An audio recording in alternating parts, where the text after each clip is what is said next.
Tengo el placer de presentarles, aunque imagino que es buen amigo de todos ustedes, y ¿qué es lo que puedo decir? Ya digo que son 20 años de relaciones, de amistad, de conocimiento, de apoyo.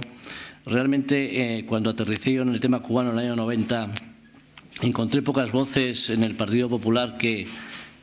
entre comillas, comprendieran la dificultad de la tarea y en fin, y el objetivo que nos habíamos marcado desde entonces. Yo, por una serie de circunstancias, estoy vinculado a este proyecto desde el año 90 y ya son 20 años y realmente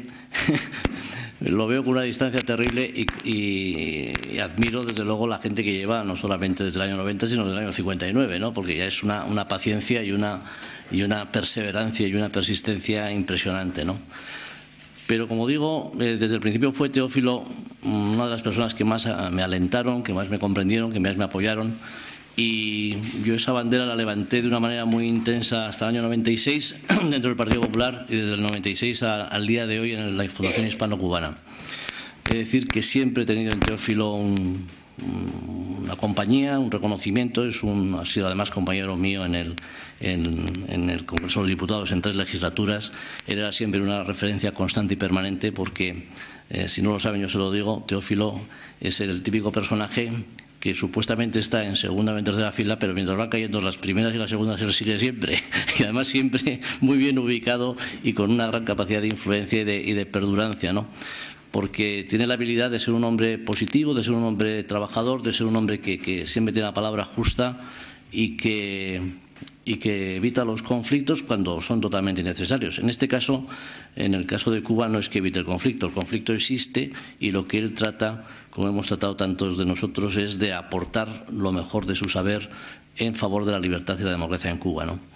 Precisamente este es el objeto de su charla de hoy, que va a hacer una breve introducción y después podemos establecer un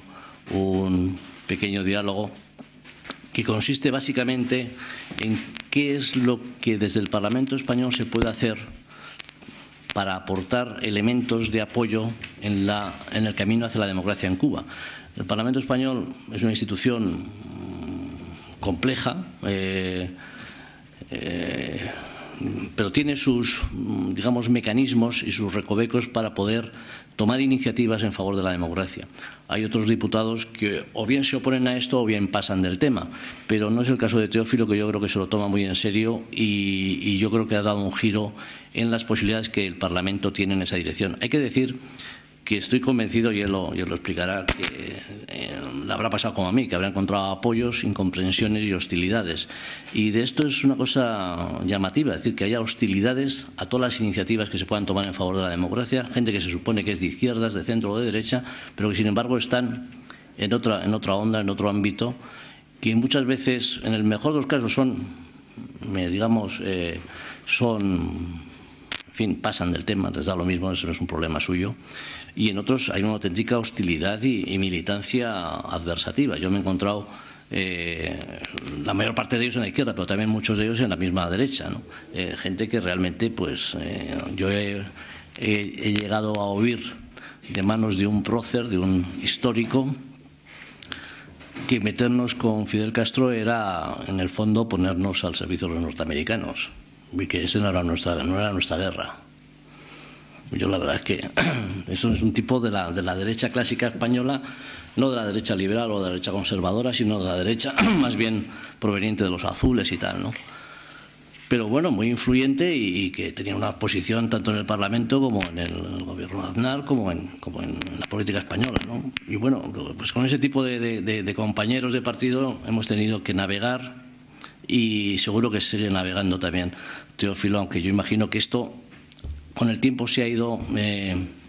orientando en mejor dirección. Pero hay que decir que la diferencia que hay del 90 al 2010 es muy notable, pero que seguro que hay persistencias de hostilidades muy marcadas. Gracias, Guillermo. En realidad, todo lo que ha dicho positivo respecto a mi persona, Guillermo, no tiene ningún valor porque es amigo mío desde hace mucho tiempo. Total, no le deis ningún crédito. Pero sí le podéis dar crédito es que os ha transmitido la idea de que yo mi trabajo me lo tomo en serio. Y uno de los vectores de trabajo que he decidido implementar en esta legislatura en esta legislatura, porque yo hasta esta legislatura no me había acercado al tema de Cuba, es precisamente intentar echar una mano para la restitución de las libertades y los derechos humanos en aquella isla. Para llegar a abordar el asunto con… Algunos de los que están presentes en la sala ya me han oído este análisis en muchas ocasiones, pero en cualquier caso hay otras caras que no lo conocen y por lo tanto no puedo ser creativo ni innovar, porque el problema es el mismo y la terapia tiene que ser exactamente la misma ante una patología que está constatada, como ha dicho Guillermo. Yo, para acercarnos al problema que a mí me ocupa hoy, en parte, en mi trabajo parlamentario, como titular de un acta de diputado por Madrid del Partido Popular, creo que conviene situarnos en que la Revolución de Cuba tiene 51 años de historia. En esos 51 años de historia, creo que, haciendo una valoración objetiva, la calidad democrática del sistema político cubano, bajo una perspectiva objetiva, es incuestionable que no existe, no hay calidad democrática, es una dictadura, no hay respeto a los derechos individuales, a las libertades individuales y colectivas, no hay respeto a los derechos humanos y hay una represión por parte de la nomenclatura del régimen. Eso es una realidad que yo creo que nadie en ningún ámbito ni en ningún foro puede hoy dejar de compartir. En otro orden de cosas, y yo siempre le doy menor importancia, la Revolución de Cuba tampoco ha sido capaz de llevar al pueblo de Cuba a las cotas de desarrollo que tienen otros países que geográficamente están en la posición que se encuentra Cuba, con una estructura social similar en cuanto a parámetros de bienestar económico, ¿no? La Revolución de Cuba ha sido un completo fracaso en cuanto a su modelo económico. Luego podemos decir que la revolución que triunfó el 1 de enero del año 59, hoy no ha reportado ningún beneficio patente para el pueblo de Cuba. Luego, eso es una realidad incuestionable desde mi punto de vista. Otro factor que creo que hay que considerar es que, naturalmente, todo ese entramado de la revolución en 50 años está soportado sobre una piedra angular que ha sido la figura de Fidel Castro.